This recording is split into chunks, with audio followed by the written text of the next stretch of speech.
Eh bien, bonjour. Donc, il est 10h30. Bienvenue sur Réseau Rivière TV. Alors, aujourd'hui, nous sommes en collaboration avec H2O Lyon pour une émission avec les chercheurs. Et donc, tout de suite, je vais laisser Clarisse se présenter, nous présenter le cadre de cette semaine spécifique de l'eau. Voilà, merci beaucoup Antoine. Donc aujourd'hui, on est ensemble pour les pieds dans l'eau du laboratoire au terrain Partageons mon savoir. Donc c'est des webinaires qu'on organise régulièrement conjointement avec l'école universitaire de recherche H2O Lyon et Réseau Rivière, qui est sur le principe de pitch de thèse par des doctorants et des doctorantes. Donc, il faut avoir 5 minutes pour présenter leur thèse. Et ensuite, l'objectif après, c'est d'avoir un échange, mais peut-être que tu en diras plus, Antoine. Et on est aujourd'hui ensemble tous les deux parce que ce webinaire, il prend place dans la semaine de l'eau que organise le URH2O Lyon. Donc, c'est toute une série de webinaires autour de la Journée mondiale de l'eau, donc qui a lieu le 22 mars, qui sont sur différents sujets. Il y a aussi des visites qui sont organisées. Il y a une journée qui a été organisée hier de l'URH2O Lyon.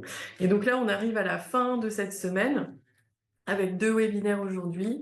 Donc, les pieds dans l'eau du laboratoire au terrain partageons nos savoirs et un deuxième webinaire cet après-midi sur regard croisé sur l'intelligence artificielle pour les sciences de l'eau, exemple d'application. Et du coup, Antoine, je te laisse dire quelques mots sur le pitch d'aujourd'hui. Ah oui, alors juste peut-être rappeler, tous les webinaires que tu as mis en place cette semaine seront visibles sur la chaîne H2O de Lyon. Oui, Voilà. tout à fait. Le pitch d'aujourd'hui, en fait, on a 3 intervenantes.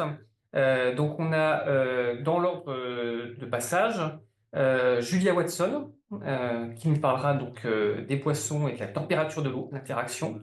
Ensuite, nous aurons Elsa Picard, qui nous parlera donc des relations en fait sociales, en fait, ou en tout cas le lien avec les rivières et donc le Rhône en particulier. Et enfin, Cécile, qui nous parlera donc du Gamar, le fameux Gamar, et de son intérêt pour l'évaluation du milieu. Donc tout de suite, on va arrêter le partage et on va passer la parole à Julia. Alors, hop. Julia, tu es avec nous? Oui, je suis là. Très bien. Eh bien, écoute, je te laisse partager ton écran. Ouais, alors est-ce que vous le voyez là? Alors, pas encore, mais Tac. ça va pas en plein écran encore. Super, voilà. Ok, Eh bien, Julia, nickel. la parole est à toi. Je te laisse te présenter et ton travail. Et on reprendra les questions après, dans la suite de ton intervention. Ouais, Merci. merci à vous.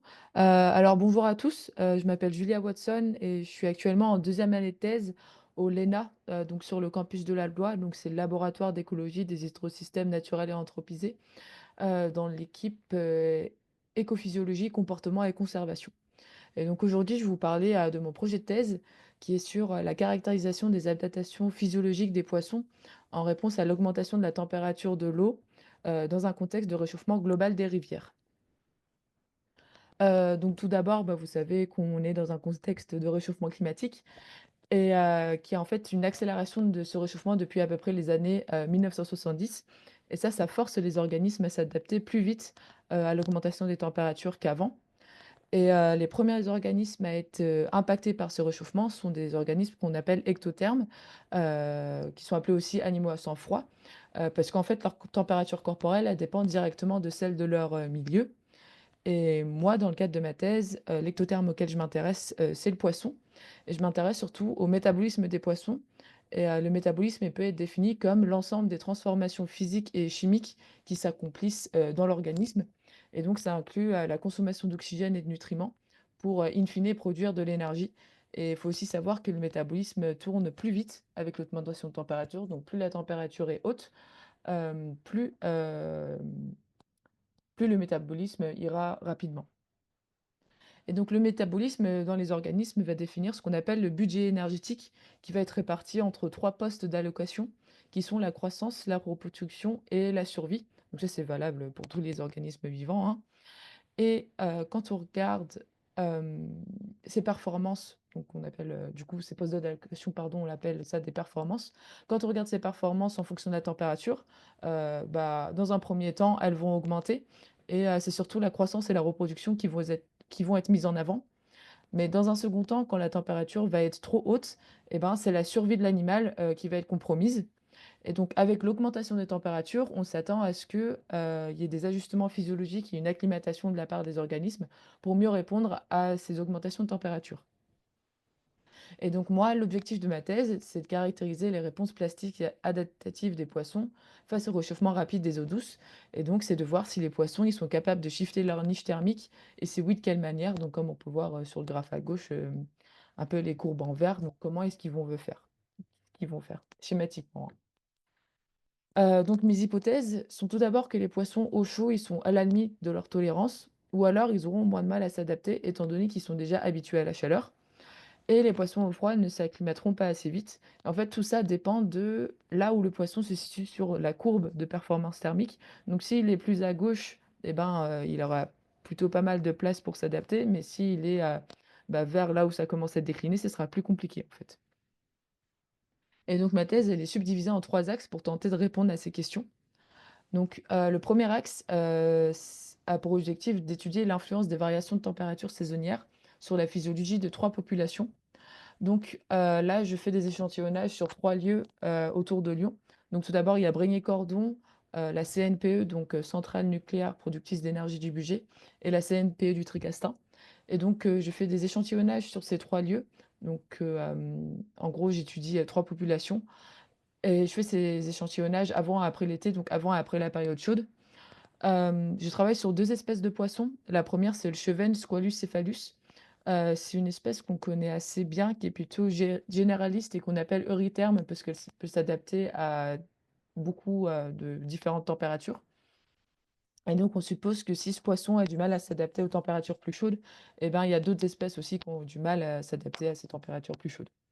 Et ensuite, mon deuxième modèle d'étude, c'est le spirlin, donc Alburnoides bipunctatus. Lui, c'est un poisson qu'on connaît un peu moins et on s'y intéresse parce qu'on le retrouve de plus en plus en aval des centrales nucléaires et du coup, on se demande si c'est parce qu'il aime le chaud ou si c'est pour, d'autres raisons. Et donc après ces échantillonnages, je fais des mesures de performance métabolique et physiologique, des différents poissons. Le deuxième axe, c'est d'étudier les réponses physiologiques à une acclimatation thermique contrôlée. Donc là, j'expose les poissons qui ont été pêchés à différentes températures pour regarder leur réponse physiologique. Donc ces poissons, qui viennent des différents endroits que, je viens de vous exposer. Et donc ce sont des études qui se font en conditions expérimentales contrôlées. Donc par exemple, sur le site de la Douai, on a une animalerie, expérimentale qu'on peut voir à gauche. Et comme, ma thèse est en collaboration avec l'INRAE de Aix-Marseille, j'aimerais bien utiliser leur mésocosme. Donc les mésocosmes, c'est un peu à mi-chemin entre l'aquarium et, la rivière. Donc, c'est un modèle qui est assez sympa. Et enfin, le troisième axe, c'est de voir s'il y a une micro-adaptation des populations au niveau local, face à l'hétérogénéité thermique. Donc, pour ça, j'utilise des zones qui entourent les CNPE, comme un laboratoire in situ de réchauffement climatique. Parce qu'en effet, de part et d'autre d'une centrale nucléaire, il y a l'amont et l'aval. Et l'eau, du coup, va être réchauffée en aval. Et le but, c'est d'utiliser cet aval comme une condition environnementale future. Et aussi de voir s'il y a des populations qui sont plus adaptées au chaud à l'aval par rapport à l'amont. Et enfin, pour ce qui est des approches que j'utilise, donc l'objectif de ma thèse, c'est de faire des expériences à plusieurs niveaux d'intégration, donc qui vont, du niveau de l'organisme entier à l'échelle cellulaire et ça s'appelle faire de la biologie intégrative et donc au niveau de l'organisme entier, je fais des mesures de métabolisme et de performance. Donc je mesure la consommation d'oxygène, comme je vous ai dit, au début. Donc ça se fait dans des petits, tupperwares qu'on voit à gauche, donc on met les poissons dans les tupperwares et on les met à différentes températures. On mesure aussi la performance et l'efficacité de nage, dans des tunnels de neige qu'on peut voir, au milieu, ce qui est un élément assez important parce qu'en fait, mieux un poisson va nager, ça veut dire que mieux il va pouvoir, échapper aux prédateurs, aller chercher à manger, se reproduire et cetera. Ensuite, au niveau de l'organisme entier, on fait aussi de la tolérance et de la préférence thermique. Donc pour ce qui est de la tolérance thermique, on va mettre un poisson dans un bac, on va chauffer la température assez rapidement jusqu'à ce que le poisson s'évanouisse. Vous inquiétez pas, il se remet à la fin et c'est une méthode qui est assez utilisée en physiologie des poissons pour voir quelle est leur tolérance en fait. Et on fait aussi de la préférence thermique, donc dans une arène de choix qu'on peut voir en bas. Et là, la température entre les 2 arènes va changer et le poisson va pouvoir se déplacer et à la fin, en fait, c'est filmé. À la fin, on peut, trouver la préférence thermique, du coup, du poisson qu'on a mis dans l'arène. Et pour finir, au niveau cellulaire, je fais de la bioénergétique mitochondriale. Les mitochondries, qu'est-ce que c'est? C'est des petits organismes qu'on trouve dans les cellules qui vont transformer l'oxygène et les nutriments qu'on ingère en énergie qui est utilisée par les cellules, qu'on appelle l'ATP. Les mitochondries, c'est assez important parce que ça utilise 90 de l'oxygène qui est consommé et un humain moyen va produire 40 à 50 kg d'ATP par jour, donc c'est quand même pas négligeable. Et donc ces mitochondries, elles vont être très sensibles aux stimuli extérieurs, tels que la température. Et donc, j'étudie surtout les mitochondries de cœur et de cerveau chez les poissons parce que ce sont les 2 organes qui sont le plus, touchés par les hautes températures, mais aussi les mitochondries de muscles puisque, bah, comme je vous l'ai dit, les muscles, bah, c'est important pour la locomotion et je fais ça, dans des machines, qu'on voit sur la photo à droite qu'on appelle, des Ouroboros. Donc voilà, je vous remercie de m'avoir invitée et merci pour votre attention et je serai très contente, de répondre à vos questions. Voilà.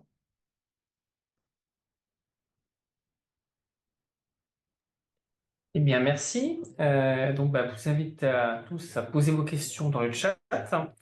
Euh, pour lancer les questions, moi j'ai une petite question. En fait, donc c'est des poissons que tu as pu capturer en fait dans les zones, par exemple, près des centrales nucléaires, comme tu l'as dit, Mmh, j'imagine.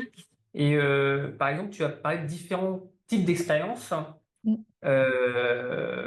des mésocosmes. Etc. Est-ce qu'il y a des poissons qui vont parcourir le même poisson va être l'objet de aux différents types d'expériences, par exemple? Alors ça, en fait, comme on fait de l'expérimental sur, de l'animal vivant et en plus sauvage, on est soumis à des comités d'éthique et du coup, on peut pas faire tout et n'importe quoi sur un poisson et en général, un poisson qui va rentrer en expérimentation va juste faire une expérience et ensuite à la fin, bah, soit, je le mets à mort pour faire, des mesures de bioénergétique mitochondriale ou soit, on le laisse un peu tranquille et on peut l'utiliser pour d'autres expériences. Mais enfin, je vais pas, par exemple, aller pêcher des poissons et les garder toute ma thèse. Parce que, bah, mine de rien, comme j'ai dit, c'est des poissons sauvages et ils supportent pas toujours très, très bien le fait d'être amenés en animalerie ou des choses comme ça. Mais en général, ça se passe quand même bien.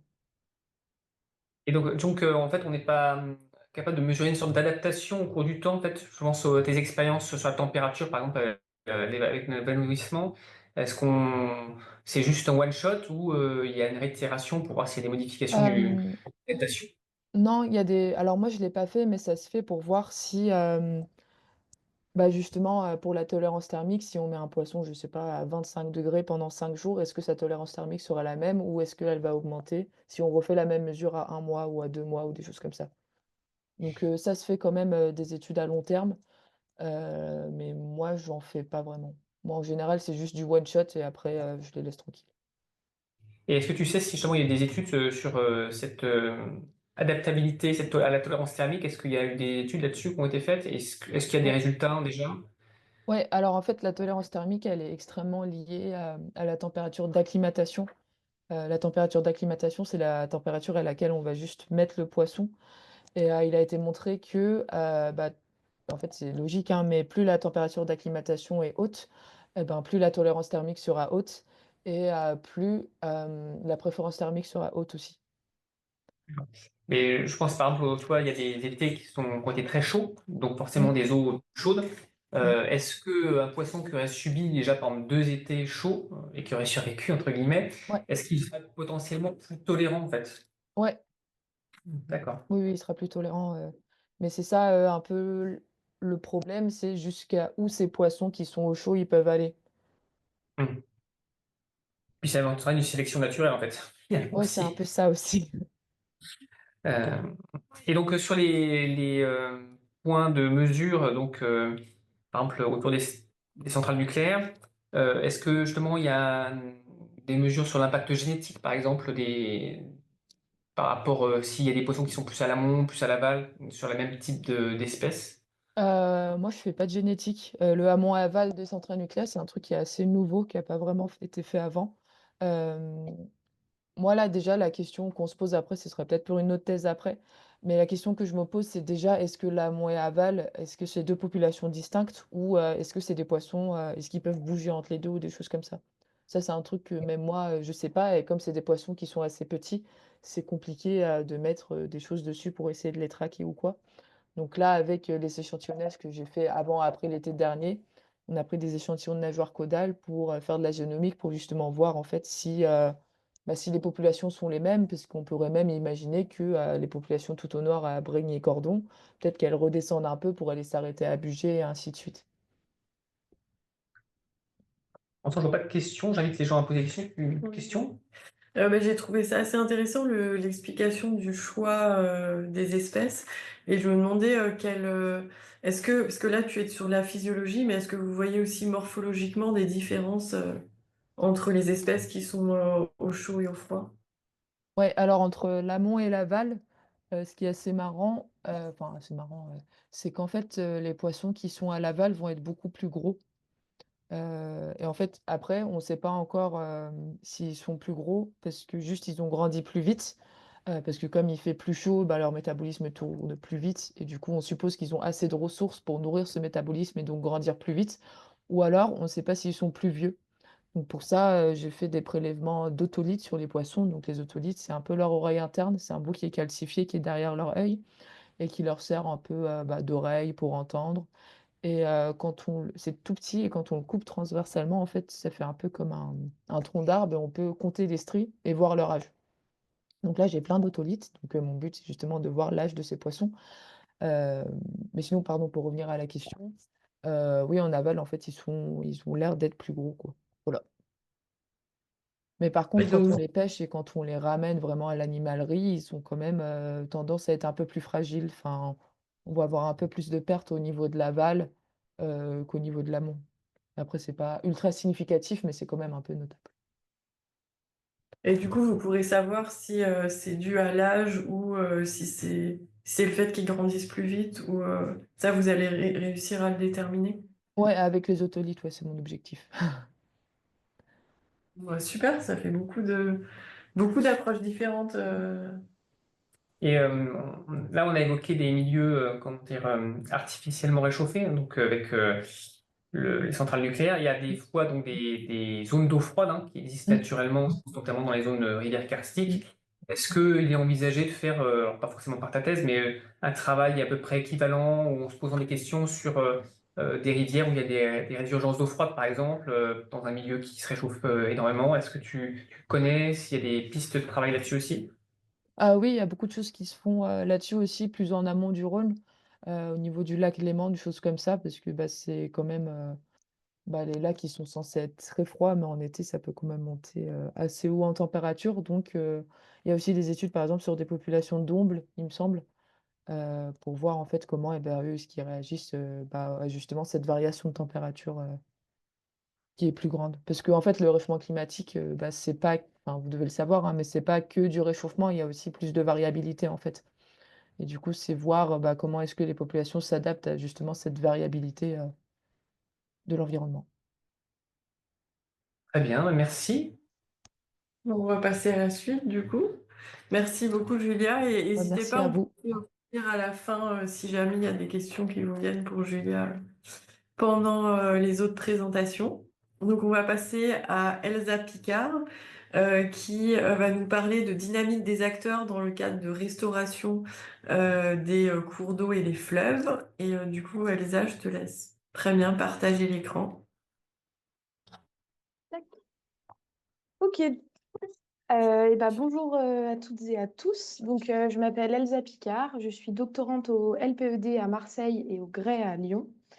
Je fais donc une thèse, pardon, de recherche-action en sociologie qui porte sur l'analyse des démarches collaboratives et participatives qui accompagnent donc les projets de restauration du Rhône. Et cette thèse, je la fais dans le cadre d'un programme européen Interreg Resi River. Alors, hop. Ok. Donc pour commencer, c'est quoi une démarche collaborative ou participative? Donc en fait, dans mon travail, quand je parle de collaboration, je parle des espaces d'échange et des espaces de prise de décision qui réunissent des acteurs institutionnels. Et ça peut prendre la forme de comités de pilotage, de réunions ou de programmes. Et quand je parle de participation, je m'intéresse en fait aux démarches qui sont organisées et qui ont pour objectif d'associer des usagers, des citoyens, des riverains au processus de décision d'un projet. Et donc ça prend plutôt la forme de réunions publiques, d'ateliers, de concertation, etc. Et en fait, la collaboration et la participation, ce sont des modes de gouvernance particuliers parmi d'autres modes de gouvernance, mais qui ont la spécificité d'associer donc une diversité d'acteurs à la prise de décision. Alors, pourquoi s'interroger sur les démarches collaboratives et participatives dans les projets de restauration? Eh ben, déjà parce qu'il existe beaucoup de travaux et d'études sur la restauration dans son aspect technique, mais outre son aspect technique, la restauration, c'est un espace qui rassemble une diversité d'acteurs qui participent à la décision de restaurer, soit par leurs compétences techniques, soit par leur action financière. Et donc la restauration, elle a aussi des impacts sur le territoire qu'elle modifie et sur les relations entre les différents acteurs du territoire. Et donc, en ce sens-là, la restauration peut être envisagée comme un objet social et politique. Et puis, l'autre raison, c'est que vous l'avez peut-être constaté, mais depuis plusieurs années, les démarches participatives et les financements qui vont avec fleurissent sur le territoire, notamment national et même international. Et donc, c'est important de questionner la pertinence et les effets de ces démarches participatives, notamment au regard des enjeux démocratiques et environnementaux auxquels on fait face.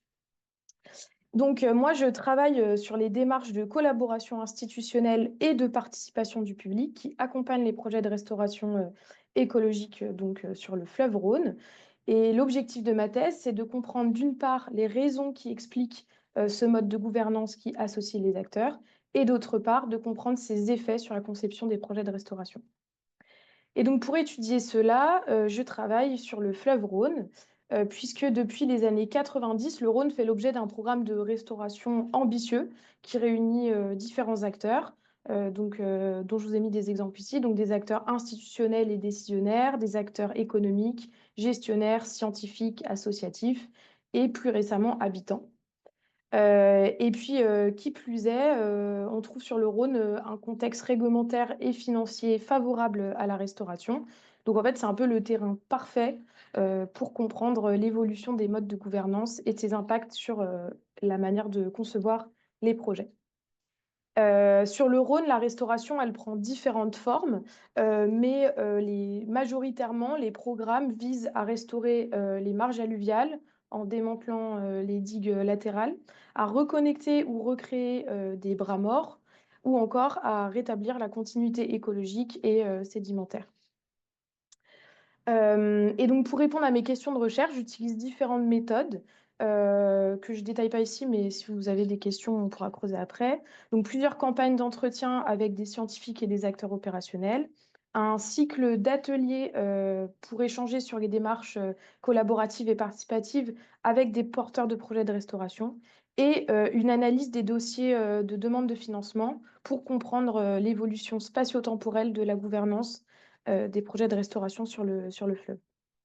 Et donc là, je suis dans la phase d'analyse voilà, de ce que j'ai déjà pu mettre en place. Mais ce qui ressort concernant les raisons de mettre en place les démarches d'association d'acteurs, c'est que ces raisons, elles sont nombreuses et complexes, bien sûr, mais qu'elles varient selon différentes raisons.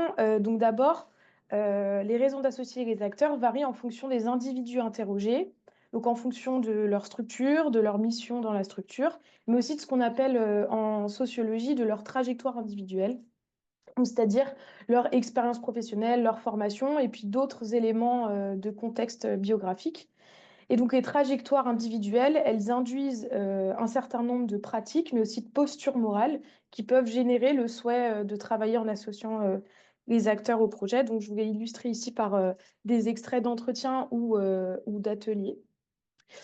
Le contexte territorial du Rhône joue aussi en faveur d'une gouvernance plutôt collaborative, parce que sur le Rhône, on a effectivement un lien très poreux entre les acteurs de la science et de la gestion. Et la restauration du Rhône, elle fait l'objet d'un récit qui met en avant son succès, dont la collaboration entre les différents acteurs est une des explications principales. Et puis enfin, la troisième raison qui justifie d'une gouvernance collaborative ou participative, c'est les incitations réglementaires, normatives, financières à différentes échelles stratégiques, donc le bassin, l'échelle nationale, internationale, et donc qui poussent fortement les porteurs de projets à associer les différents acteurs et plus particulièrement les habitants et les usagers. Et donc et donc toutes ces différentes raisons conduisent à associer les acteurs, mais la question c'est aussi quels effets est-ce que ça produit sur les projets.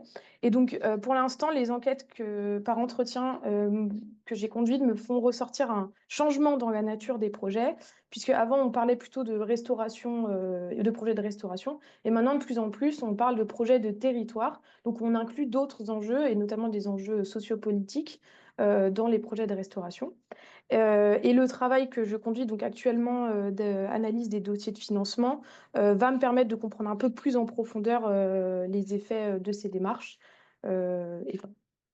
Et je vous remercie pour votre attention. Si vous avez des questions, n'hésitez pas.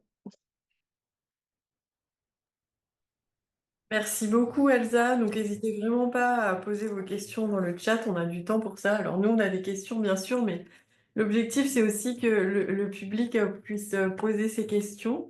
Moi, je voulais rebondir sur un des derniers points que tu as noté. C'est un peu l'évolution entre partir des aspects écologiques et aller aux aspects sociaux. Est-ce que tu as un peu pu voir comment sont conciliés justement ces deux aspects, l'aspect écologique et l'aspect social dans les projets de restauration? Est-ce que du coup ça va dans le même sens ou est-ce qu'il y a des choses qui sont opposées? Euh, alors justement, la conciliation des différents enjeux, enfin, des différentes dimensions d'un projet de territoire. C'est, je pense, l'enjeu qui suscite le plus de crainte aux porteurs de projets, parce qu'en fait, ils ont un petit peu peur parfois que d'associer une diversité d'acteurs, et notamment des habitants, des usagers, ça puisse réduire les ambitions écologiques des projets. Alors, il y a certains porteurs de projets qui sont complètement à l'aise avec le fait de dire, on va réduire les ambitions écologiques si ça permet de faire un projet qui a plus de sens pour son territoire, pour ses acteurs, etc. Après, il y a, je pense, peut-être l'expérience de ces différents projets qui montre qu'au final, les ambitions écologiques, elles sont pas vraiment réduites. Finalement, notamment, je parle plutôt peut-être des projets de participation, donc qui incluent des habitants ou des riverains. Une fois qu'on les inclut dans un processus d'explication, etc., ils ont tendance en fait, à être d'accord et à comprendre et aussi à faire confiance à l'expertise technique. Donc, je pense, voilà, donc ça, c'est pour ce que ça produit. Après, il y a ce que ça soulève comme enjeu aussi, ça, c'est que les personnes qui sont des porteuses de projets de restauration, souvent, ce sont des personnes avec des formations plutôt d'ingénierie écologique ou technique, mais pas d'animation territoriale, enfin, qui n'ont pas forcément des formations de sciences sociales, etc. Ce n'est pas systématiquement le cas, bien sûr, mais c'est quand même la majorité. Et du coup, ça soulève aussi des enjeux de compétences à savoir identifier ces enjeux, les prendre en compte, voilà, à les intégrer de manière, enfin, voilà, d'une bonne manière, on va dire.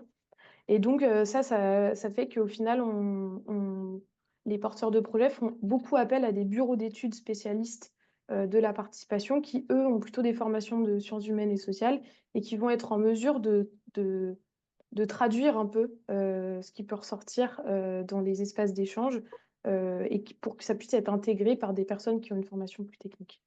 Voilà. Si c'est très clair. Il y a une question dans le chat.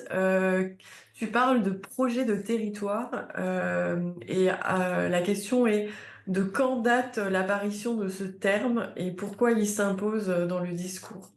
Ouais. Alors, donc, c'est un peu l'objet de mon travail en ce moment d'analyse des financements. Donc, je ne sais pas dater l'apparition de ce terme. Le terme projet de territoire, ce n'est pas un terme nouveau. On entend beaucoup parler de gestion intégrée, etc., des fleuves depuis longtemps, enfin, depuis les années 2000, etc. Donc, c'est pas tant nouveau, mais par contre, c'est pas également réparti sur le territoire, notamment français. En présentant notamment ce travail-là à d'autres personnes qui travaillent sur d'autres bassins versants, ils m'ont dit bah oui, mais en fait, le projet de territoire, ça existe depuis longtemps. Mais sur le Rhône, on désigne, enfin, pour parler de la restauration, on parle vraiment de restauration en général. Donc, c'est plutôt récent et c'est plutôt un mouvement, je pense, qui est en cours, même si on constate dans les documents réglementaires ou normatifs de l'Agence de l'eau, Rhône Méditerranée Corse, il y a cette idée de faire des projets qui font sens localement, d'associer les différents acteurs. Mais je pense que c'est dans le discours plutôt technique, c'est assez récent. Et alors, pourquoi il s'impose dans le discours? Bah, je pense que, enfin, il s'impose dans le discours parce qu'il y a tout un appareil réglementaire et financier qui va en ce sens-là. Donc, on incite les porteurs de projets pour avoir pour différentes raisons, mais pour avoir plus de financement, pour avoir plus de légitimité, pour éviter les conflits, à associer les différents acteurs du territoire et donc à faire des projets de territoire. C'est aussi, parler de projet de territoire, un moyen de mobiliser des financements locaux.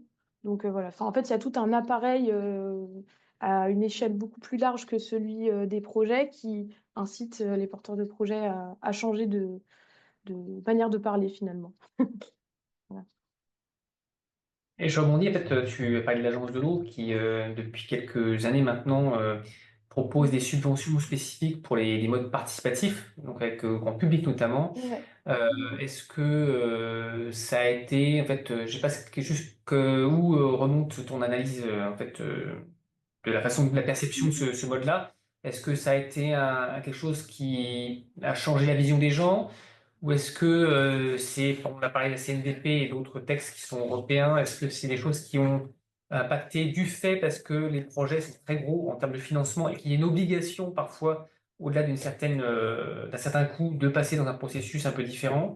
Est-ce que tu as une analyse en fait par rapport à, est-ce que c'est une modification du fait de réglementation ou d'incitation financière particulière sur le Méditerranée corse?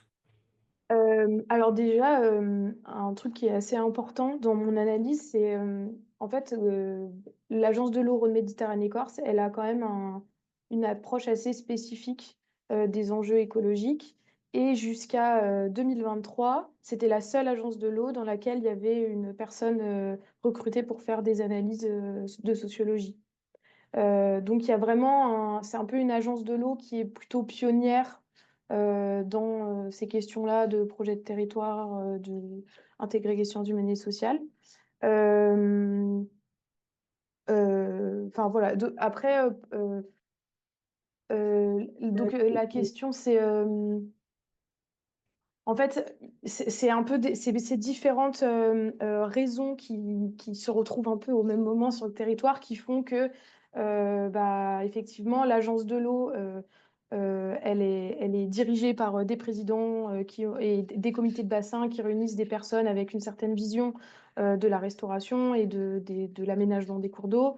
Et donc, ça va induire certains financements, etc. Mais ça se joue aussi à l'échelle nationale. Enfin, en fait, il y a effectivement plusieurs boîtes qui s'entremêlent et qui s'enchaînent et qui expliquent que bah, effectivement, les porteurs de projets, ils vont faire de la participation parce qu'ils ont les moyens de le faire, financiers, et ça, c'est permis notamment par l'Agence de l'eau Rhône-Méditerranée. Voilà. Donc, mais c'est notamment, enfin, je veux dire, personne ne fera rien sans argent, en fait. Donc, c'est un gros, c'est le nerf de la guerre, comme on dit, mais en tout cas, ça va permettre enfin, voilà, de financer des postes, de financer des prestataires, etc., du temps de travail et tout ça. Voilà.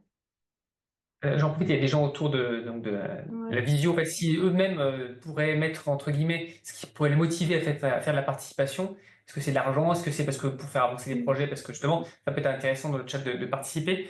Et je rebondis en fait sur les freins et leviers. Tu as cité en fait un frein à l'aspect participatif, c'était ben, la peur d'une réduction de l'ambition du projet. Est-ce que tu as d'autres freins qui ont pu être soulevés dans des échanges ou au contraire des leviers, à part, je dirais, l'appétence personnelle, mais toi, qu'est-ce qui a pu justement modifier cette appétence? Est-ce que tu as Ouais. observé par rapport à ce que tu as eu comme témoignage? Alors, j'ai fait donc, dans ma méthode, il y a une partie d'atelier. Donc, c'est un cycle d'ateliers qui réunit des porteurs de projets de restauration et des professionnels de la participation. Et on a dédié un des ateliers aux raisons d'associer les acteurs ou pas. Et donc, on a fait une matinée sur pourquoi le faire et l'après-midi sur pourquoi ne pas le faire. Et donc, dans les raisons, il y a plein de raisons, hein, des deux côtés. Mais pour en citer quelques-unes qui me viennent, donc ce qui peut motiver à mettre en place des démarches d'association d'acteurs, c'est des enjeux stratégiques, de mettre d'accord des élus, d'obtenir des financements, enfin voilà. Après, il y a effectivement des convictions que j'associe plus à des postures morales, donc des convictions démocratiques, de sensibilisation à l'environnement, etc. Mais voilà, il y a beaucoup de cette question de la stratégie pour faire advenir le projet. Voilà, donc, et à l'inverse, les freins à la mise en place de la mobilisation, il y en a également plein. Mais celles qui me viennent, qui sont beaucoup revenues, c'est la question des conflits. C'est beaucoup la peur de réveiller un conflit, de développer un conflit qui est un peu sous-jacent en disant, bah, nous, on veut organiser de la concertation pour parler d'un projet, mais on a peur que ça devienne une question sur pour ou contre le principe de faire ça. Ou par exemple, par exemple, on fait un débat sur un projet de barrage, mais la question dérive en pour ou contre l'hydroélectricité. Voilà. Et donc ça, c'est une crainte un peu qui peut revenir parce que ça prend beaucoup de temps, ça peut susciter d'autres conflits, ça peut cristalliser, ça peut empêcher le projet. Voilà. A priori, le fait de faire participer, en tout cas d'après les professionnels de la participation, ça permet plutôt de débunker les conflits plutôt que de les générer. Mais voilà. Merci. Il y a une autre question dans le chat.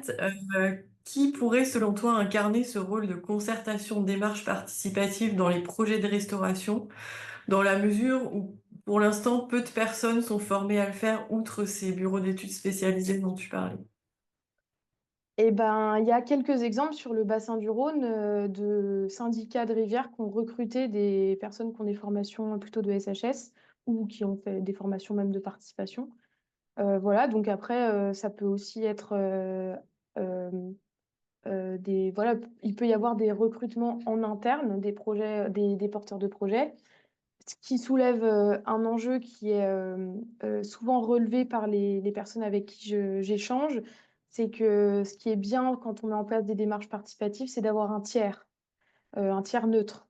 Donc, de recruter quelqu'un au sein du syndicat qui met en place le projet de restauration, bah, on peut dire que peut-être il n'y a pas de neutralité.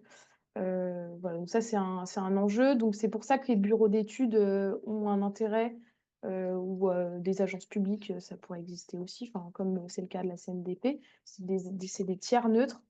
Mais de plus en plus, je pense qu'on va avoir des syndicats ou des collectivités, en tout cas, qui vont recruter des personnes en interne. Et par rapport aux porteurs de projet que tu as pu interviewer, Ouais. quels étaient-ils? Est-ce que c'était on sait que le Rhône est quand même piloté la plupart du temps par les CNR, donc des gros travaux par exemple pilotés par la CNR. Est-ce qu'il y avait d'autres types d'acteurs, collectivités ou autres, je sais pas, associations, qui ont pu être interviewés et t'apporter leur point de vue? Oui, en fait là pour la campagne d'entretien que j'ai conduite, c'est vraiment avec des scientifiques et des opérationnels qui ont vu le début de la restauration et qui ont une vision globale. Donc j'ai pas fait d'entretien avec des personnes porteurs de projets, voilà. Par contre, ces personnes-là sont présentes dans les ateliers et je vais dans une seconde campagne les interroger. Mais oui, effectivement, sur le Rhône, il y a énormément de petites structures puisque le Rhône a aussi la particularité de ne pas avoir de gestionnaire sur l'ensemble de son cours. C'est par petits tronçons, donc cette gestion se manifeste par la compétence GEMAPI notamment. Voilà. Et la CNR n'a pas de compétence de gestion, elle est concessionnaire du fleuve, mais elle n'en est pas le gestionnaire, donc c'est pas tout à fait pareil. Du coup, effectivement, moi, j'interagis avec beaucoup. Bah, il y a des syndicats qui sont assez structurants, le syndicat du Haut-Rhône, le syndicat, le CIMADREM, le CIMALIM, enfin voilà, il y a plein de. Et puis après, il y a des collectivités aussi, des communautés de communes. Je pense à, je sais pas, au niveau de Valence, il y en a plusieurs. Voilà. En tout cas, il y en a tout le long du Rhône. Ils prennent plus ou moins part dans les projets de restauration, mais théoriquement, ils en ont la responsabilité et la compétence en partie. Voilà. Et tu interviews aussi des élus, peut-être, j'imagine?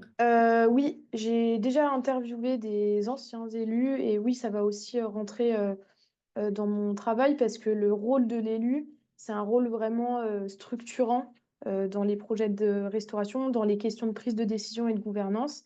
Et c'est notamment les porteurs de projets, les acteurs techniques, ils ont souvent, ils identifient vraiment l'élu comme un point clé à mobiliser, voilà, à associer à la discussion et à convaincre parfois. Donc ça fera partie des terrains, mais plus tard.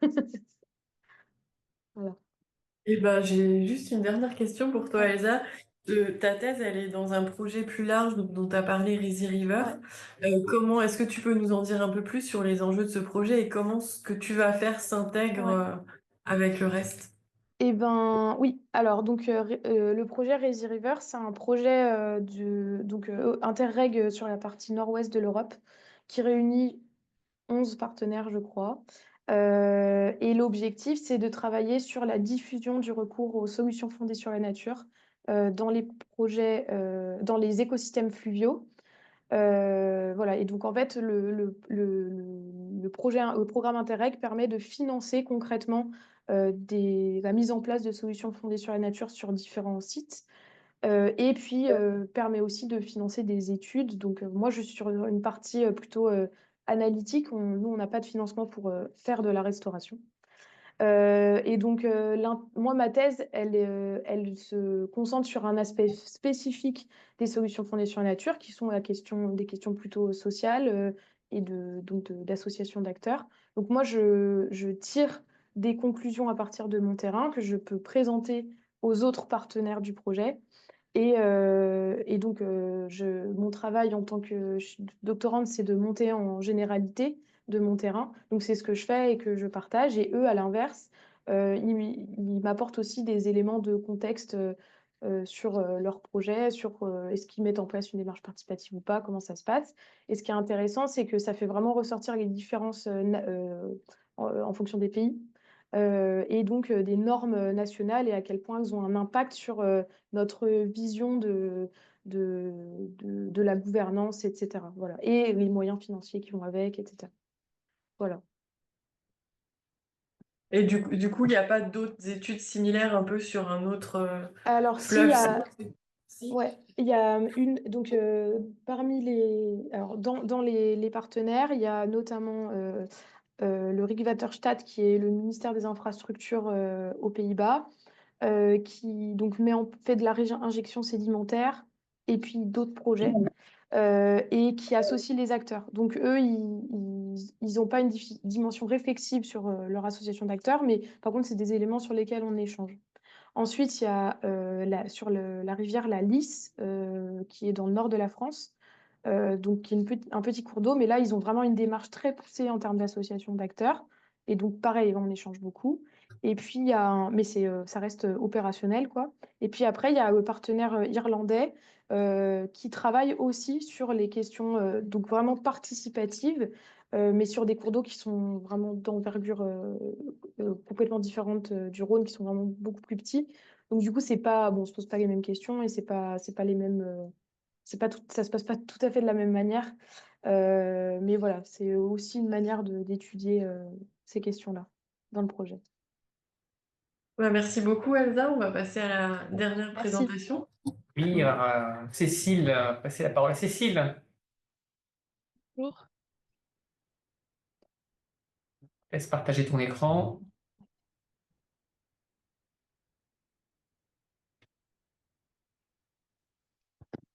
Parfait, Pardon. tu as la main. Merci. Merci. Donc, bonjour à tous. Donc, je suis Cécile et je travaille sur le GAMAR pour l'évaluation de la toxicité des sédiments. Alors, c'est une thèse qui est entre le laboratoire INRAE, l'équipe écotoxicologie et l'entreprise Biomae. Mais je suis aussi co-encadrée par le laboratoire EPOC et une personne du centre Ecotox de Lausanne. Alors, le sujet principal, c'est donc les sédiments. Donc, pour les définir un petit peu, les sédiments, c'est une accumulation en fait de beaucoup de choses, dont des débris organiques, des matières inorganiques, des particules de différentes tailles, puisque ça peut être du sable, de l'argile, du limon, Le sédiment, c'est aussi un réservoir de beaucoup de contaminants et aussi un lieu de vie pour les espèces benthiques. Vous commencez peut-être déjà à avoir le souci, si le sédiment est contaminé et que des espèces vivent dessus, ben, on se retrouve avec une problématique. Nous, on a même identifié 2 problématiques. La première pour nous, c'est d'avoir un sédiment en bonne santé. En fait, dans le cadre de la directive cadre sur l'eau, on vise un bon état écologique et chimique des masses d'eau et le sédiment, en fait, est une partie intégrante du compartiment aquatique. Il est déjà étudié un petit peu par les agences de l'eau ou en tout cas suivi puisque, elles regardent chaque année sur, certaines stations, la granulométrie, la teneur en carbone organique et la concentration en plein de contaminants comme les métaux, HAP, PCB, autres. Il y a aussi un deuxième enjeu pour nous, hem, au-delà de la bonne santé des cours d'eau, c'est aussi comment revaloriser un sédiment aujourd'hui puisque, sur des infrastructures telles que des barrages ou, dans des zones, portuaires, on pro des oui voilà, pardon, on procède à des dragages pour, libérer ces cours d'eau, permettre la navigation des bateaux et cetera et surtout, bah, limiter cette accumulation de sédiments qui peut être, toxique. Dans ce cas-là, on a effectivement, une question sur la toxicité, des sédiments puisqu'on les enlève du milieu. On se pose la question de qu'est-ce qu'on en fait après et est-ce qu'ils sont toxiques ou pas pour les mettre ailleurs? Mais, nous, on va se poser la question de la toxicité dans ces 2 cas-là et je vais juste vous expliquer un peu comment ça se passe pour les sédiments de dragage. Donc pour le dragage, lorsque les sédiments sont analysés, ils regardent les concentrations en contaminants et si les concentrations dépassent un certain seuil, alors le sédiment est considéré comme un déchet écotoxique. Écotoxique donc qui peut avoir un effet, négatif sur une composante de l'environnement. Donc suite à ça, ils doivent alors procéder à d'autres analyses qui sont issues d'un protocole qui a été fait par le ministère de l'écologie, de l'énergie et du développement durable et de la mer en 2009. Et c'est un protocole qui permet de se poser la question du retour au sol des sédiments. Le problème, c'est que les espèces utilisées ne sont pas forcément très pertinentes pour un sédiment d'eau douce en fonction de ce qu'on veut faire après avec, si on veut d'autres solutions qu'un retour au sol. Et donc en 2019, l'OFB a proposé de nouvelles perspectives avec un guide d'évaluation justement pour les sédiments contaminés d'eau douce. Dans ce guide, il y a plusieurs techniques qui sont abordées, plusieurs niveaux d'évaluation. Toujours pareil, on regarde d'abord la contamination pour voir si elle dépasse un seuil, puis on passe à un test un peu plus poussé, etc. Et parmi ces tests, on retrouve un test avec le gamar, donc Gamarus fossarum, qui est un crustacé amphipode. Donc le gamar, on a l'avantage que ce soit une espèce européenne qui est déjà utilisée pour la qualité des milieux et notamment pour la qualité de l'eau, notamment ce que fait mon entreprise du coup Biomae, et qui se basait sur des travaux de recherche de l'INRAE pendant plus de 10 ans. De cette évaluation, il en découle 2 normes, enfin même plus, hein, mais moi je m'appuie sur 2 normes, 2 normes expérimentales AFNOR sur la mesure du taux d'alimentation de ce gamar et ou encore la mesure des marqueurs de reproduction du gamar. En fait, pour l'eau, on a aujourd'hui des valeurs de référence, des techniques qui sont vraiment maîtrisées et commercialisées. Mais pour le sédiment, on a encore un verrou qui est avoir ces valeurs de référence. On ne peut pas dire aujourd'hui quelle quantité d'alimentation le gamar doit avoir pour se dire que le sédiment est OK et non toxique, par exemple. Et donc, c'est pour ça que que je fais une thèse, pour essayer de trouver ces valeurs de référence notamment. Donc ce qu'on a pu faire sur la pardon, du coup, je vous remets quand même l'intitulé exact de la thèse, qui est proposer l'amphipode Gamarus fossarum pour le développement de bioessais normalisés afin d'étudier la toxicité des sédiments aquatiques, donc toujours eau douce. Donc vous avez un exemple en photo, des manips que ça donne donc en laboratoire cette fois. Et je vais vous expliquer ce qu'on a pu faire l'an dernier. Je ne vous explique pas les protocoles. Si vous voulez revenir dessus, j'ai des diapos supplémentaires. Mais voilà, je préférais m'attarder un peu plus sur les premiers résultats qu'on a pu obtenir. Donc l'an dernier, on a testé 140 sédiments venant de 4 agences de l'eau différentes, Artois-Picardie, Rhin-Meuse, Loire-Bretagne et Adour-Garonne. Donc c'était une, je sais pas si c'est parlant pour tout le monde, mais ça fait une belle quantité de sédiments à tester et ça nous a permis d'avoir des premiers résultats sur l'alimentation et la reproduction. Aujourd'hui, je vais juste vous présenter les résultats sur l'alimentation. Donc voici, un premier graphique. Donc ce qu'on regarde en premier, forcément, c'est la survie, pour voir si nos gamars, ont survécu au test, puisque s'il y a une très forte mortalité, bon, peut-être que ça veut dire que le sédiment est très toxique, mais du coup, nous, on ne peut plus après se baser sur, leur taux d'alimentation, ils seront morts, dès le début de la manip. Donc là, c'est, la survie sur 127 sédiments puisque, forcément entre, les tests et les résultats et ben, il y a eu des problèmes de méthodologie sur certains sédiments. Donc, voilà, on n'a pas les résultats pour tous les sédiments absolument.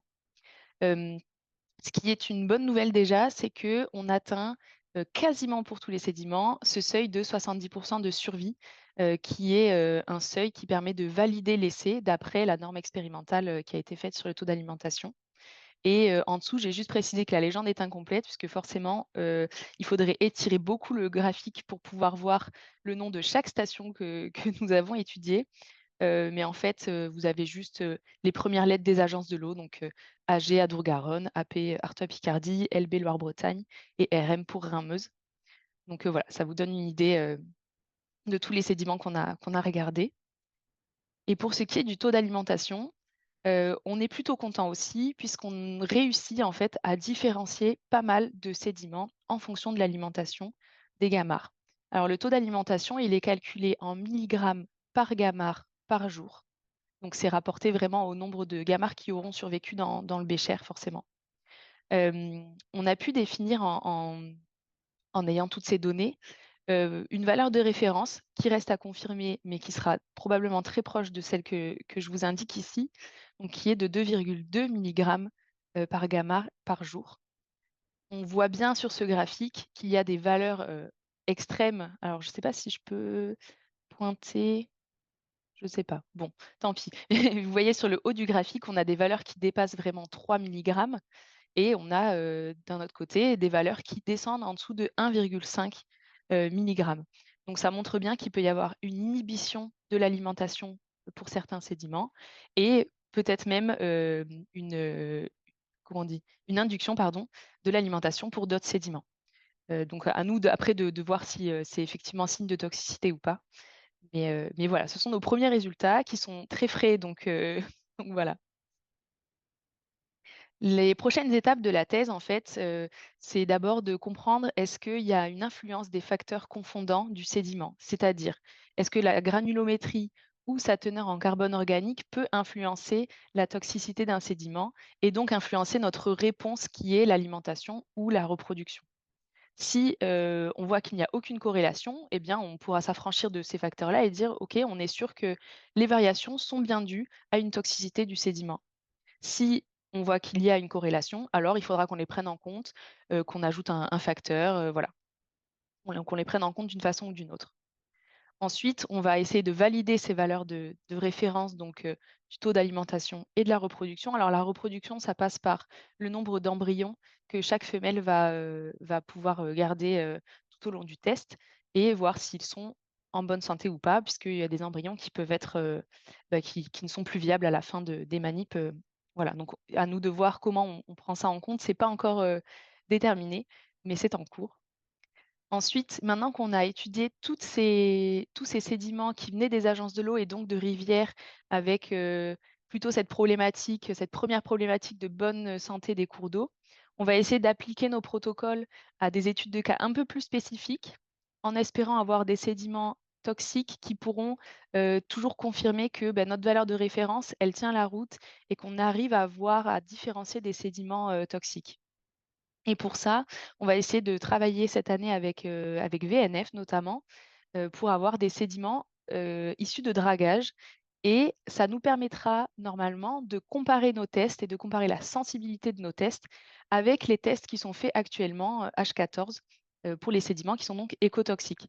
Et ce serait une super opportunité pour nous pour voir si notre test peut soit compléter les tests existants, soit en remplacer un, même si bon, c'est peut-être un peu tôt pour dire ça. Mais voilà, c'est un bel enjeu qu'on a cette année et qui va bientôt commencer d'ailleurs. Donc merci pour votre attention. J'ai essayé de faire court, mais si vous avez des questions, n'hésitez pas. Je voulais quand même remercier toutes les équipes de Biomae et INRAE parce que c'était un travail très conséquent. Donc voilà, je tiens à les remercier ici. Et je me suis permise de mettre juste une petite photo. Hier soir avait lieu la finale locale à Lyon de ma thèse en 180 secondes. J'ai eu la chance de participer et je n'ai pas gagné, mais c'était une très belle soirée. Et voilà, donc si vous voulez regarder, c'est en replay sur la chaîne de l'Université de Lyon. Donc voilà, n'hésitez pas. Merci beaucoup. Donc, vous invite à poser vos questions dans le chat. Euh, Peut-être déjà une première question. En fait, tu travailles effectivement donc sur un organisme, le Gamar.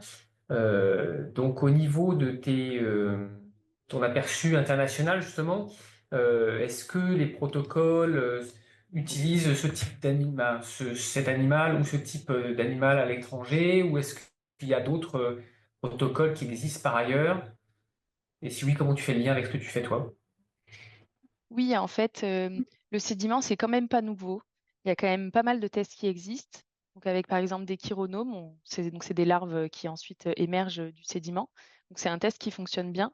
Et il y a aussi, ce qui se rapproche un peu plus de notre espèce, c'est la yalelle, qui est un amphipode, mais qui vient d'Amérique du Nord. Et donc, qui est bien utilisé là-bas, mais qui effectivement n'est pas représentatif de nos cours d'eau. Donc, notre but, en fait, c'est un peu de mettre en avant une espèce locale, quoi. Et pour l'instant, ça fonctionne bien. Donc, c'est des espèces qui ne vivent pas dans le sédiment, effectivement. Mais par contre, elles sont tout le temps en contact, tout le temps en train de fouiller dans le sédiment, de remettre les particules en suspension dans l'eau.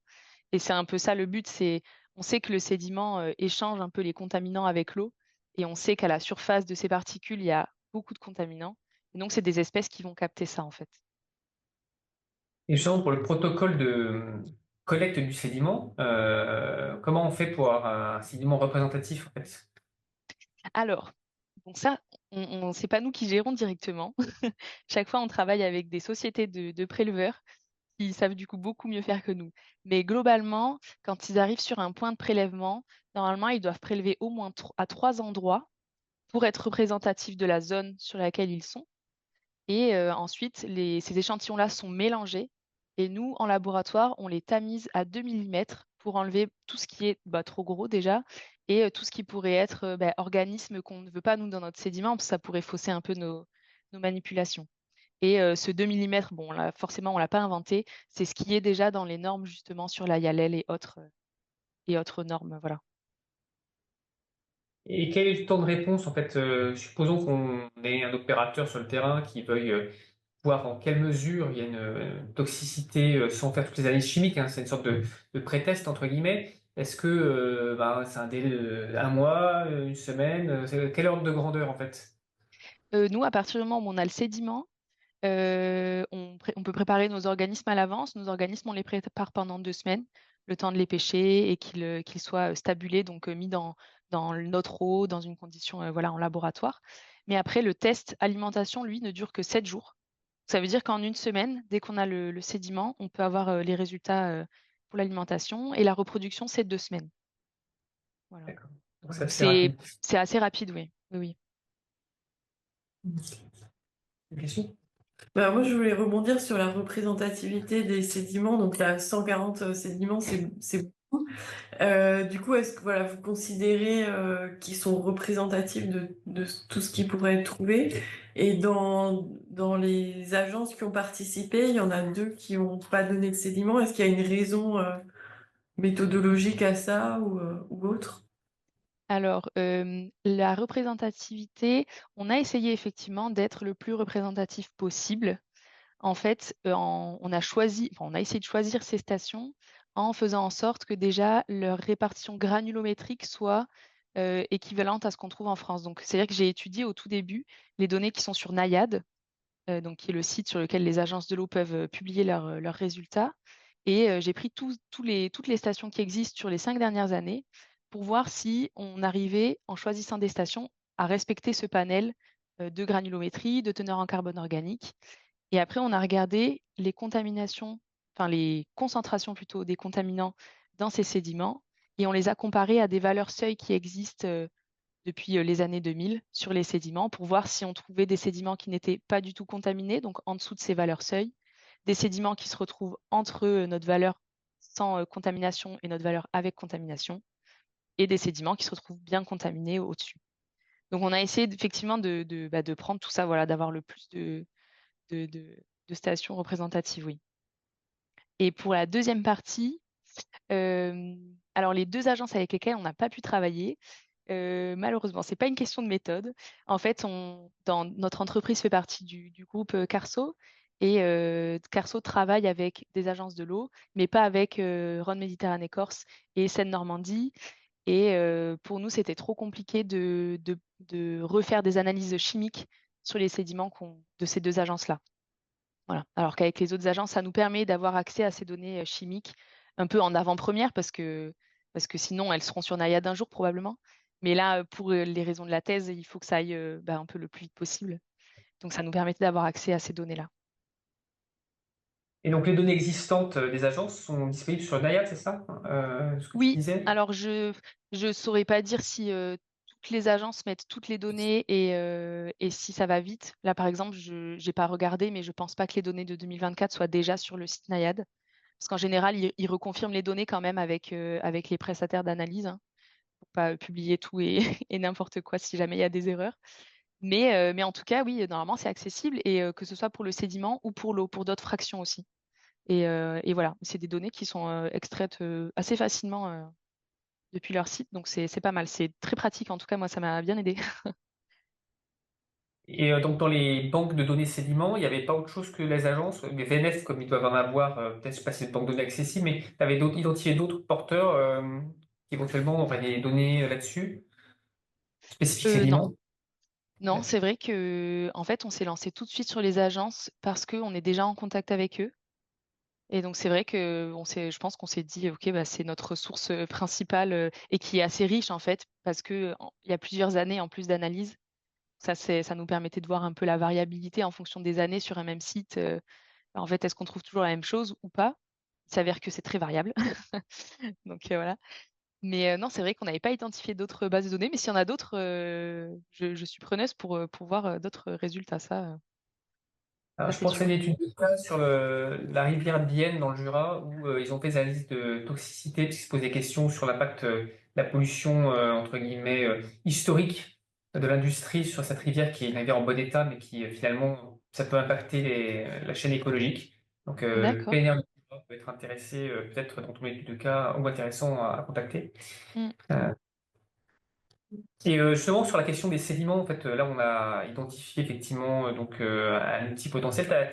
Dans ton orientation vers cette thèse-là, est-ce qu'il y avait d'autres questions qui tournaient autour des sédiments qui te semblaient intéressants ou dont tu avais connaissance, qu'il y avait des questions recherche derrière à explorer? Alors, moi, il y a une question qui est encore compliquée, je pense, à aborder. Et ce sera pas fait pendant ma thèse, mais peut-être dans d'autres projets. En fait, il y a toujours cette question de quelle est la part de contaminants qui reste dans le sédiment, quelle est la part qui va aller dans l'eau et qui donc va sortir de mon bécher, parce que moi, je suis en renouvellement d'eau continue. Donc, tout ce qui passe dans l'eau peut éventuellement partir. Est-ce que notre gammar, typiquement, est-ce qu'il est impacté parce qu'il est contre le sédiment? Est-ce que c'est cutané? Est-ce que c'est parce que les contaminants se mettent sur sa nourriture et donc il est contaminé de par la nourriture? Il y a plein de questions un peu à creuser en fait dans le mécanisme de la toxicité des sédiments, quoi. Mais ça va beaucoup plus loin que mon sujet, effectivement. Mais c'est des questions qui sont intéressantes parce que c'est toujours super d'avoir ces mécanismes et d'essayer de faire le lien du début à la fin, quoi. Mais c'est plus compliqué. Nous, ce qu'on a fait quand même, c'est qu'on a récupéré après nos organismes, après chaque test, pour pouvoir faire de la bioaccumulation, voir s'ils ont accumulé des contaminants ou pas, en fonction des résultats qu'on a obtenus. Si on trouve qu'un sédiment est très toxique, on va peut-être vérifier s'il a encore du contaminant dans le corps du gamard. par exemple. Mais voilà. Je vais rebondir là-dessus. Du coup, dans ta perspective, pour toi, quels verrous auront été levés dans ta thèse et qu'est-ce qui restera comme verrou pour la suite, peut-être pour aller vers ce gamma comme indicateur de toxicité? Ben, là, nous, on se base que sur 2 marqueurs pour l'instant, donc alimentation, reproduction. Et en fait, il existe d'autres marqueurs. Donc nous, on aura levé quand même les verrous de, euh, j'espère, le gammar fonctionne avec le sédiment, parce qu'on sait qu'il fonctionne très bien avec l'eau, mais là, il faut qu'on le prouve vraiment sur le sédiment. Donc ce sera déjà un très grand pas. Et après, on espère aller vers d'autres biomarqueurs, puisqu'il y a de la neurotoxicité, il y a de la génotoxicité. C'est des marqueurs qui sont en cours de développement déjà dans l'eau. Et en fait, si le test fonctionne sur sédiments, on peut espérer aller vers ces marqueurs. Après, il faut voir la pertinence des marqueurs puisque ça va dépendre un peu des contaminants qui se trouvent dans le sédiment. Si on n'a aucun contaminant qui est potentiellement neurotoxique, on va pas aller faire un test de neurotoxicité parce qu'en fait, on verra rien et voilà. Mais voilà, ça pourra soulever quand même d'autres approches. Et voilà. Par contre, c'est un test qui sera peut-être à compléter avec d'autres. En tout cas, quand on regarde le guide OFB, il n'y a pas que le gammar, forcément. C'est pas le seul indicateur. Voilà, il peut pas non plus être universel et remplacer toutes les espèces différentes qui existent dans l'eau. Et une petite dernière question sur le type comment dire, de toxiques. Les toxiques qui sont plus ou moins labiles, qui sont plus ou moins attachés aux sédiments, donc peut-être plus ou moins ingérables. Et donc, c'est un peu la question comment il contamine le gamma. Justement, ça c'est, il y a une approche sur cette question-là où c'est plutôt intégratif. Voilà, on a le sédiment qu'on a et on va pas forcément aller creuser si c'est, je sais pas, du PFAS ou n'importe quoi dans le toxique et il n'y a pas de lien avec l'analyse chimique pour en parler de la composition des beaux péchés de sédiments, quoi. Alors, en fait, on peut aller regarder après, si on détecte un sédiment toxique, on peut aller regarder effectivement les contaminants qui sont en vraiment forte concentration pour essayer de faire un lien. Mais le but ici, c'est plutôt d'avoir cette approche un peu effet cocktail. On a du mal à faire parce que c'est complexe en fait. Voilà. Donc c'est compliqué en laboratoire chaque fois d'étudier 3 molécules en même temps et de voir laquelle agit ou pas. Voilà. Donc le but quand même de ce test, c'est de pouvoir se dire, on est capable de prendre un sédiment et sans savoir ce qu'il y a dedans, on sait que notre réponse sera bonne et nous indiquera si c'est contaminé ou pas. C'est un peu le but de ce test-là. Voilà. Après, bien sûr, on peut creuser, mais c'est vraiment essayer de faciliter au maximum l'approche et d'avoir une conclusion un peu rapide et facile à comprendre, quoi. Très Très bien. bien, merci beaucoup. Donc, Merci. on va faire un peu la conclusion. S'il y a des gens qui ont des questions, bah, n'hésitez pas. On va vous rappeler toutes les trois sur la vidéo et peut-être votre petit mot de conclusion par rapport à ce chemin, par rapport aux autres intervenantes. En fait, voilà, quand vous n'avez pas parlé, si vous pouvez une question peut-être de l'une à l'autre. Euh, donc, par exemple, toi, Cécile, est-ce que si tu avais une question à poser à Elsa ou Julia, qu'est-ce qu'elle serait-elle? Une question qui Alors, te vient comme ça. j'ai pas de vraies questions, mais j'aime beaucoup le sujet de Julia sur cette problématique de réchauffement, parce que c'est très actuel en fait et c'est bien qu'on se pose la question. Et on avait vu d'autres études, nous, au laboratoire, sur même les espèces, quelles espèces seront prédominantes quand on aura pris 1,5 degré, 2 degrés, voilà. Donc je pense que c'est vraiment, enfin, c'est important de se poser la question, mine de rien, parce que c'est quand même une ressource hein, pour nous, le poisson aussi. Donc voilà. Donc j'aime bien ce travail. Et Elsa, j'ai trouvé ça très intéressant aussi. Et justement, en plus, tu parles pas mal de sédiments, bah, forcément dans les fleuves, voilà, c'est une grosse question, et je pense qu'on restera peut-être en contact. J'ai peut-être des questions Avec plaisir. plus tard. Oui, moi, enfin, bon, je j'ai pas spécifiquement de questions, mais pareil, enfin, je trouve ça toujours intéressant de porter, parce qu'en fait, les questions que vous soulevez dans d'autres disciplines, c'est des questions que peuvent se poser aussi les acteurs du territoire. Enfin, en tout cas, ça répond à des enjeux très opérationnels qui arrivent, moi, dans des espaces que j'observe dans le cadre de ma thèse, alors avec un regard complètement différent, mais voilà, je trouve que c'est vraiment intéressant d'apprendre aussi des éléments qui sont pour moi beaucoup plus techniques. Voilà, enfin, ouais. Merci. Julia? Bah, moi, pour le coup, enfin, pareil, enfin, je suis plus proche, en guillemets, de ce que fait Cécile, parce que, bah, du coup, c'est de l'expérimental, hein, et par contre, pas. Enfin, c'est un peu tous les thèmes H2O, par exemple, les présentations qu'il y a eu hier et tout. Toutes les personnes qui font de la gestion, je trouve ça assez impressionnant parce que bah, j'imagine, Elsa, que tu dois communiquer avec pas mal de personnes, non? Essayer de faire des enquêtes, des choses comme ça, et j'imagine que ça doit pas toujours être facile. Oui, enfin, faire des pêches électriques pour récolter des poissons, ça n'a pas l'air d'être très simple non plus. Donc, Bah, juste quand il pleut, c'est un peu chiant, mais sinon, ça va. ouais, à chaque discipline, son lot d'efforts. Ouais, Voilà. oui, c'est Mais, sûr. mais c'est en fait, en tout cas, moi, pour mon travail, comme je le disais, enfin, en fait, sur le Rhône, il y a une communauté sciences gestion qui est vraiment très fortement constituée, Mm. qui est animée par des acteurs, enfin voilà, bah, comme le Grec qui m'embauche. Du coup, moi, mon terrain, il m'est pas trop difficile d'accès parce que enfin, en fait, c'est une communauté qui existe déjà et qui est animée par différents réseaux, H2O, le Grey, l'AST, l'ARA, enfin voilà. Donc, c'est pas, ça va. Je pense que c'est pas le terrain le plus difficile d'accès en tout cas. Et Eh par ben, rapport à écoutez, merci. Cécile, juste, j'avais une petite question. Après, j'ai peut-être loupé par rapport à un moment, parce qu'en fait, j'ai dû répondre à un appel. Euh, Mais tes gamarres, bah, c'est des ectothermes. Et du coup, bah, tous tes trucs, tu fais à quelle température? Comme, enfin, après, j'imagine, c'est pas la température de surface. Il fait peut-être plus froid comme c'est du sédiment. Bonne question. En fait, dans leur milieu naturel, ils sont plutôt à ouais, 12-14 degrés. Ok, Bon, ça dépend en fait. Comme on les prend dans le milieu naturel, ça va dépendre de la saison. Nous, on travaille avec les gamarres à 16 degrés. ok, En fait, ils supportent plutôt bien. C'est à partir de 19, enfin, à partir de 20-22 degrés, là, enfin voilà, c'est un peu chaud pour eux. ok. Mais voilà, nous, on est à 16 degrés. Ça permet d'avoir une reproduction assez rapide, Mm. d'augmenter un peu leur cycle. Et voilà, ça va, ils se portent bien. Et c'est pour ça qu'on Ok, les acclimate aussi avant de lancer les expériences, justement ok, pour les habituer et que ce soit pas un biais dans notre expérimentation. ok. Ça marche.